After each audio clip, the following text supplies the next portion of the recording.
শনশন এক রাতে হঠাৎ করে রাস্তা দিয়ে যাওয়ার সময় সে জানাজা দেখতে পায়। সে সেখানে জানাজায় দাঁড়িয়ে যায়।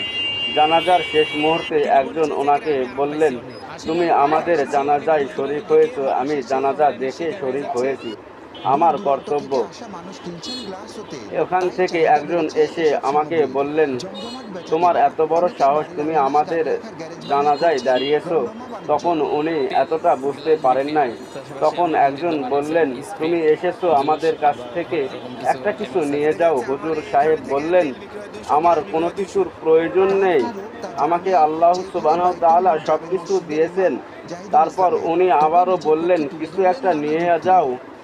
অনেকবার রিকোয়েস্ট করলেন। সে হুজুর সেই সময় বললেন, আমার কিছু একটা দেন, আমি যেন মানুষের উপকার করতে পারি। সে সময় দোয়া শিখিয়ে দিয়েছেন। আসসালামু আলাইকুম।